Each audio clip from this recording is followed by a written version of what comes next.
لله نحمده ونستعينه ونستغفره ونعوذ بالله من شرور أنفسنا ومن سيئات أعمالنا من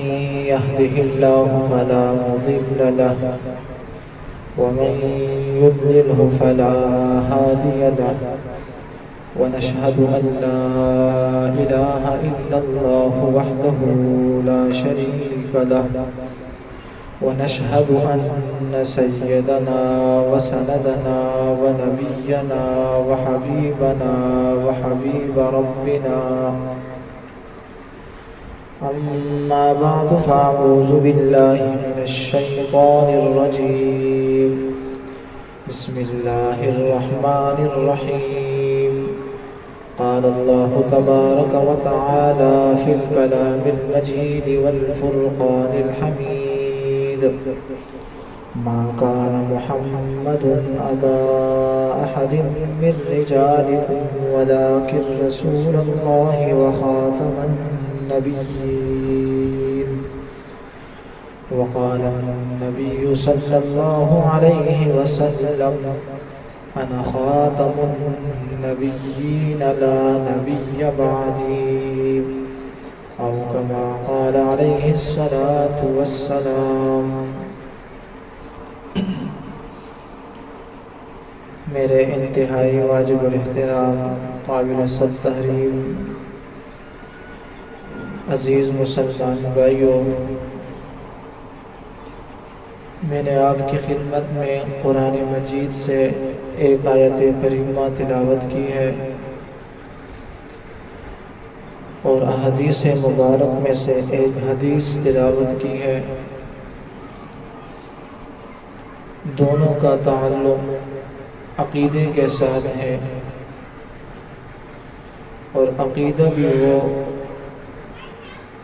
اگر اس عقیدے کو نہ اپنایا جائے انسان مسلمان نہیں بن سکتا۔ جو عقیدہ ایمان کے لیے بہت ضروری ہے، اس عقیدے کا نام عقیدہ ختم نبوت ہے۔ آپ کے ذہن میں سوال بھی آ سکتا ہے، اکثر لوگ یہ سوال کرتے بھی ہیں کہ آپ لوگ یہی قادیانی کے پیچھے لگے ہوئے ہیں،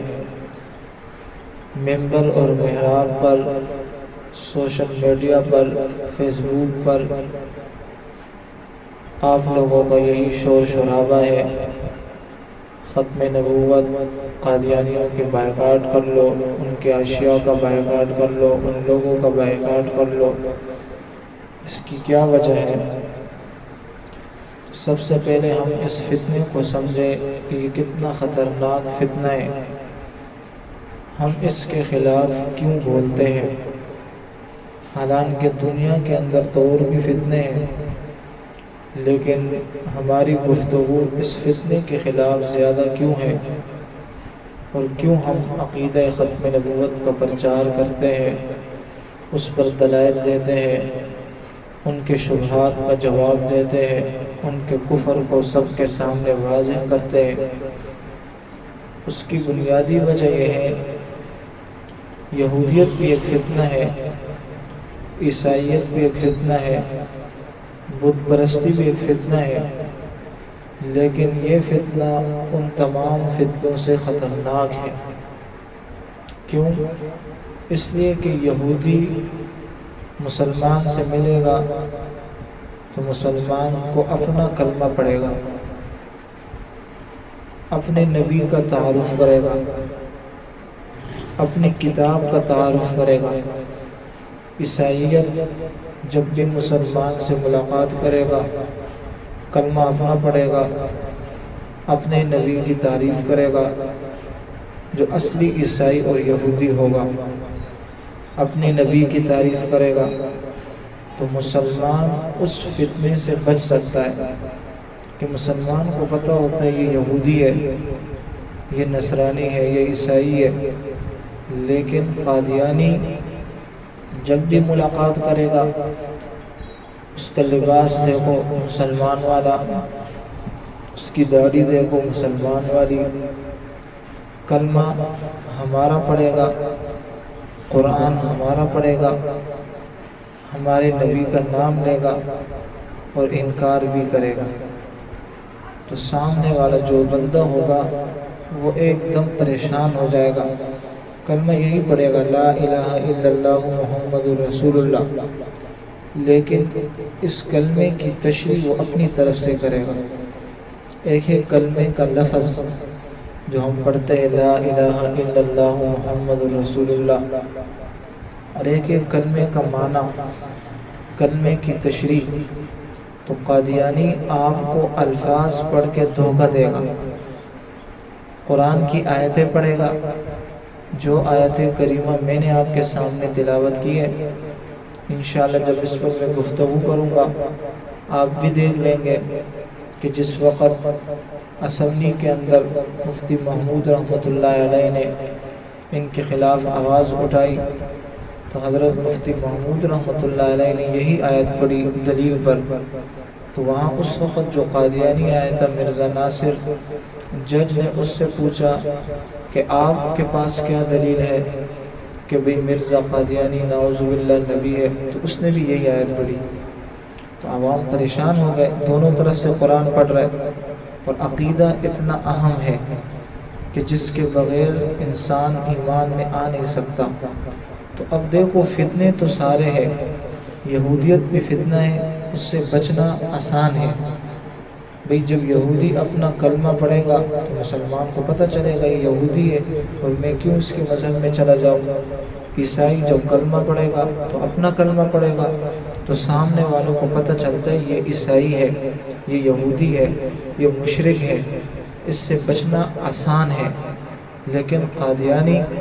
ہمارا لباس اڑ کر، کلمہ ہمارا لے کر، قرآن ہمارا لے کر اور عقیدہ ختم نبوت کا انکار کرے گا، تو جو کالج کے اندر پڑھنے والے طلباء ہوتے ہیں، اسٹوڈنٹ پریشان ہو جاتے ہیں، بھئی آپ مولوی صاحب ان کے پیچھے کیوں لگے ہو، قادیانی تو ہمارا بھائی ہے۔ یعنی یہاں تک وہ جملے کہتے ہیں، اس کا لباس دیکھو، اس نے فلاں جگہ پر کتنے خدمت خلق کر رہے، اسپتال بنایا ہوا ہے، اس نے تو پارکنگ بنائی ہے، لیکن اس کو پتہ نہیں ہے کہ کتنا خطرناک عقیدے کا وہ انکار کر رہے، اتنا اہم عقیدہ کہ اس کے بغیر میں نے کہا آپ کا ایمان ہی نامکمل نہیں ہے۔ نامکمل کیا کہ ایمان ثابت ہی نہیں ہوتا ہے۔ تو اس لیے ضرورت اس بات کی ہے کہ ہم عقیدہ ختم نبوت کو سمجھیں، اپنا ایمان بھی بچائیں، دوسرے لوگوں کا بھی ایمان بچائیں اور اس عقیدے کا پرچار کریں۔ تو سب سے پہلے ہم عقیدہ ختم نبوت کو سمجھیں کہ عقیدہ ختم نبوت کا معنی کیا ہے۔ اللہ پاک نے حضرت آدم علیہ السلام سے لے کر حضرت عیسیٰ علیہ السلام تک انبیاء مبعوث فرمائے ہیں، ان میں سے جو آخری نبی حضرت محمد مصطفیٰ صلی اللہ علیہ وسلم کو اللہ نے بھیجا، وہ ہے ہمارا نبی حضرت محمد مصطفیٰ صلی اللہ علیہ وسلم۔ یہ آخری نبی ہے، اس کے بعد قیامت تک کوئی نبی پیدا نہیں ہوگا۔ آپ الفاظ پہ غور کرو، کوئی نبی آئے گا نہیں، کیونکہ لفظ اگر ہم پڑھے آئے گا نہیں تو فوراً اعتراض ہو جائے گا، حضرت عیسیٰ تو آئیں گے علیہ السلام، پھر آپ نے جواب دینا ہوگا۔ تو شروع سے آپ اس اعتراض کو ختم کر لو کہ بھئی کوئی نبی قیامت تک پیدا نہیں ہوگا۔ اب عیسیٰ علیہ السلام آئیں گے، پیدا تو نہیں ہوئے، وہ تو پہلے سے پیدا ہے، اللہ نے آسمان پہ اٹھا لیا ہے۔ ہمارا عقیدہ آئیں گے، اور ہمارا عقیدہ یہ ہے کہ قیامت تک کوئی نبی پیدا نہیں ہوگا۔ بس اعتراض ختم، کوئی اس کے لیے ابھی اس طرح شبہات پیدا کرنے کی ضرورت نہیں ہے۔ تو یہ ہمارا عقیدہ ہے کہ حضرت محمد مصطفیٰ صلی اللہ علیہ وسلم آخری نبی ہے۔ اس پر قرآن مجید کے آیات بھی ہیں، احادیث بھی ہیں، امت کا اجماع بھی ہے اور عقل بھی کہہ رہے۔ اگر ان تمام چیزوں کو بیان کرنا شروع کیا جائے تو تقریباً ایک